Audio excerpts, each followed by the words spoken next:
A Texas judge has paused President Biden's new immigration program meant to help some spouses of American citizens who are in the country illegally. The move puts hundreds of thousands of families in limbo. Biden announced his executive action in June to offer spouses of U.S. citizens without legal status a path to citizenship if they have lived in the U.S. continuously for a decade, do not have a criminal history, and were married before the program was announced. The program just started taking applications last week, and the judge's pause, which is not the final decision, is in response to a lawsuit by Republican attorneys general in 16 states. It says Biden's action, quote, incentivizes illegal immigration and will irreparably harm the plaintiff states. They claim that they're forced to pay for services for immigrants in the country illegally. Joining us now is Democratic Congressman Adriano Espaillat of New York, who is the first formerly undocumented member of Congress. Congressman, thank you for being with us. What is your reaction to the judge's ruling that pauses this program? Thank you, Brianna. Again, this is another attempt by the MAGA world to block any and all answers to the immigration issue. We saw how they objected to improving security at the border at the Senate level with a piece of legislation that was put together by one of the most conservative senators in the U.S. Congress. Yet the MAGA Republicans, the extreme MAGA Republicans, block that. Now we see them block a common sense approach to immigration reform, allowing 500,000 spouses of U.S. citizens to be able to regularize their status without having to go back home, and allowing them to have a work permit, and 50,000 children of U.S. citizens.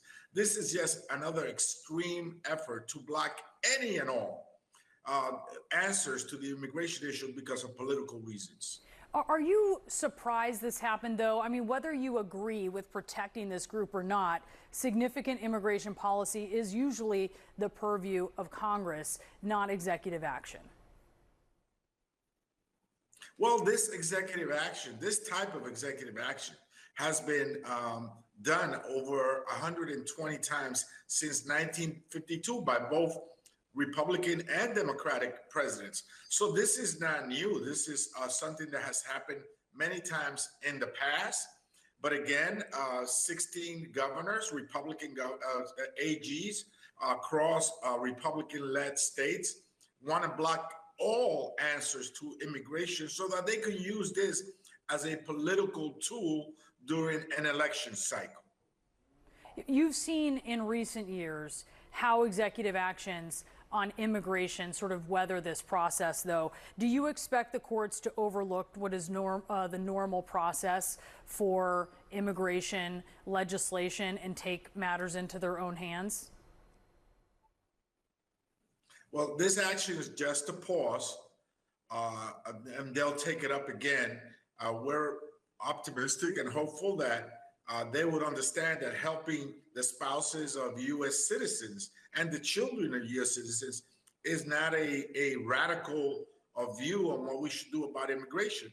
We should go back to work in Congress and try to resolve some of the major issues within the broad immigration debate, such as dreamers, also farm workers, as well as family reunification. At the end of the day, a family that's divided is a weak family. And if you have weak families, you have a weak nation. Congressman, this executive action was issued just after the Biden administration ticked off a lot of progressives with a different executive action that largely shut off asylum at the southern border. How much of this is the Biden administration, adopting this particular EA, just trying to placate some progressive Democrats that it upset without actually expecting that this could ever go into effect? No, I don't think that's the case. In fact, border crossings have diminished dramatically since Biden has implemented several actions. I think both President Biden and Kamala Harris are folks that want to have a balanced approach to immigration, where you have border security and you have sensible and common sense immigration reform measures. Both Kamala Harris and Biden support this kind of effort, but time and time again, the MAGA Republican wing of the Democratic Party wants to block any and all measures that will bring some solution to this problem. The vice president committed during the convention to passing the bipartisan immigration bill that House Republicans scuttled. But that bill, as you're well aware, included conservative concessions that would have really been unthinkable to Democrats even 4 years ago. Are you comfortable with where President Biden has put the party on immigration and where Harris is promising continuity? I am comfortable with the notion that immigration reform, whether it is a stronger border security or a sensible common sense legislation or executive orders, will have to include a bipartisan approach.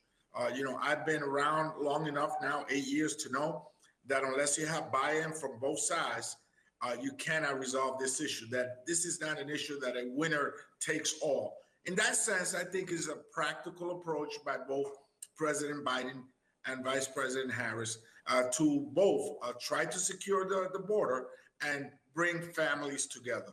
Having families divided doesn't help anybody in America.